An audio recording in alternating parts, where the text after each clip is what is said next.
What's going on, all you wild space invaders out there? It's your two favorite uncles back here from a galaxy far, far away. I'm Uncle Logan Myers. It's my good mate over there. And I'm Uncle Henry Hill, and tonight we are reviewing the brand new Zack Snyder Netflix original film, a film based on, a creation from his own mind here. He's not going back to the DC universe or trying to work on somebody else's material. He's doing his own, and that's where he seems to thrive.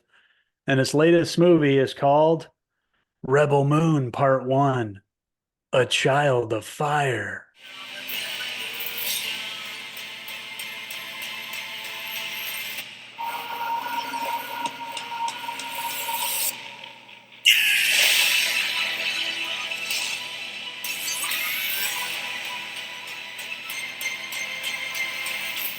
It's a new age for the universe.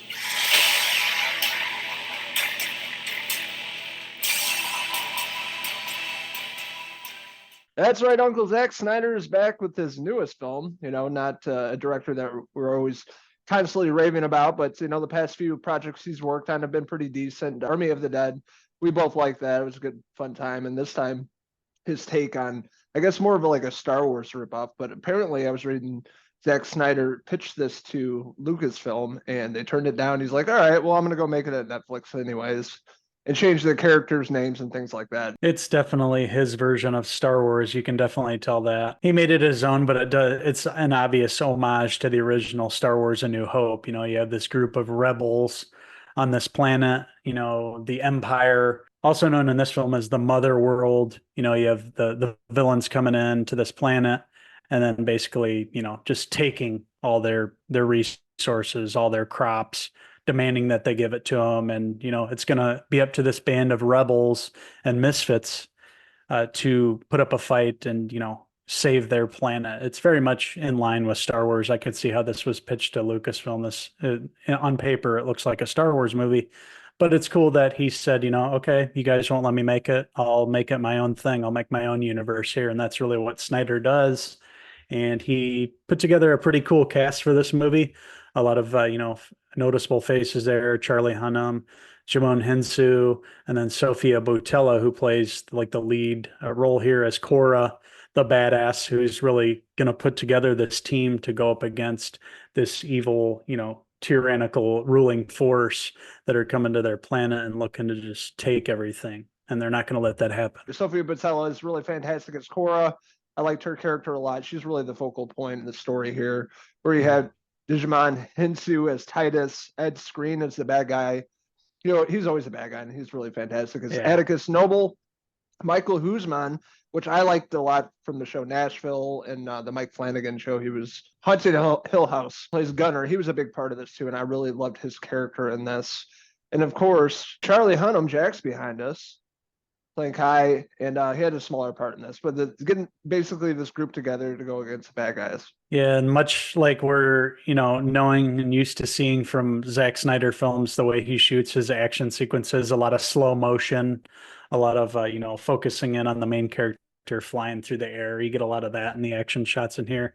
But I had a really good time watching this film. I wasn't really looking forward to it before, I heard a lot of things, heard the reviews going into it. So my expectations were lowered. And I got to say, I was pretty entertained throughout this, even though it's nothing original. It does borrow a lot from Star Wars, but with this cast and this group of characters they put together, I like the whole atmosphere and the vibe and the way he shot this. It looks like it's shot on another planet. It looks really cool, and the action sequences, everybody was awesome. Just some sort of the creatures too that he was able to put together. Whoever worked on the FX and everything really did a great job. The way that everybody's dressed too, you could picture this being like a small kind of, agricultural planet with the people, and there's a lot of farmers and stuff. You also have Corey Stoll there in the beginning with the big beard. Recognized him right off the bat. But yeah, it's basically like space Nazis coming coming to this small rebel planet, and them having to band together to put up a fight. And the whole time there's this mysterious child who we find out more about in the movie, who it's kind of led on to believe that she has some sort of mystical powers or something going on with her. because the villains are looking for her too, and that's going to lead into the second film here. But yeah, overall, this is action packed. This is exciting. There's a lot of cool action sequences, a lot of the slow motion that Zack Snyder's used to. But really, it's led by the performance of Sofia Boutella. I really enjoyed her character. She really is a badass in this movie, and it was cool seeing some of the weapons that they used. And also, I think that I heard Anthony Hopkins' voice there as Yes. the character all the way on the poster to right with the horns there, and that was pretty cool. And his character is going to be back with more to do in the second one.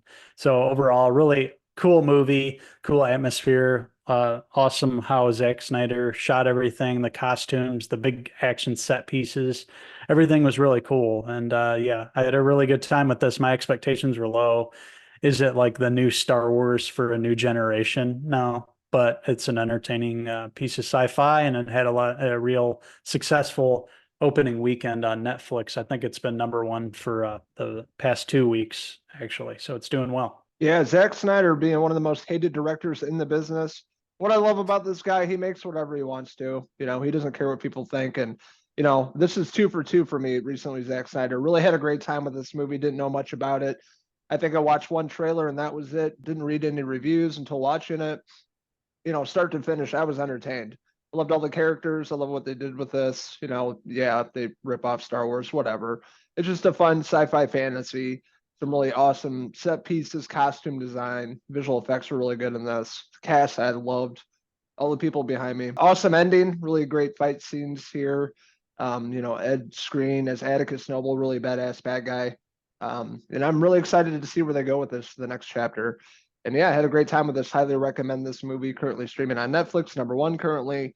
Yeah, definitely check it out. It's worth your time. It's a fun adventure, and you'll have a good time with it. So that being said, I'm gonna give Rebel Moon Part 1.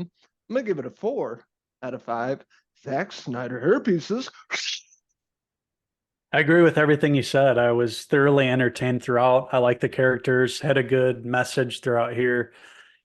Don't let people just come to your planet and take whatever the hell they want. It's not going to happen. You got to, go get your friends, put up a fight, and that it has a good message, much like the first Star Wars did. All the characters are cool. I like the weapons that they had in this, very futuristic and interesting. You had Charlie Hunnam there, who was only in it for a little bit, but his character plays a big part, especially towards the end. I like all the creatures and the characters that they kind of created from scratch, put their own little stamp of it, on what we've seen from the Star Wars universe. They had some interesting, cool looking creatures in this. And Zack Snyder really did make his own version of Star Wars here. And for that and his own, originality, he put his stamp on it. And I was thoroughly entertained. It's a fun, exciting science fiction film to kick off the new year to watch on Netflix, and we're going to get part 2 in just a few months, I believe in April. So I'm looking forward to that, and I think that you guys will dig this. Just go in with, lower your expectations. Don't listen to the critics. Don't read the reviews. Just go in and just try to be entertained. I think that you guys will enjoy this as much as we did. And with that being said, I'm going to give Rebel Moon Part 1 a Child of Fire. I'm going to give it a 3.5 out of 5 Charlie Hunnam hair pieces. I want to hear from all you wild Skywalkers out there. What did you like about Rebel Moon Part 1? What didn't you like about it? What's your favorite Zack Snyder film? Let us know in the comments below, and don't forget to subscribe. Also, check out these wild moon children on Facebook, X, and Instagram, and our website, Cinephellas.com, for the latest, greatest TV, movie news and reviews. So thank you guys very much for watching our review of Rebel Moon Part 1. And we will be back in a few short months to review the second part, the final part of Rebel Moon. Hopefully they nail the ending. I liked where it left off in this. It left off with a big cliffhanger, and I'm assuming there's going to be a lot more action in the second one. It's going to go balls to the wall. So I can't wait to see what, the end of the story and how Snyder, if he pulls it off and is able to make a great, 1-2 punch. So we want to hear from you guys. Let us know what you guys think of Rebel Moon, and we will be back shortly to review the second part. So until the next Cinefellas review, I'm Uncle Henry Hill. And I'm Uncle Logan Noble, signing out until the next movie review. Cheers! Cheers!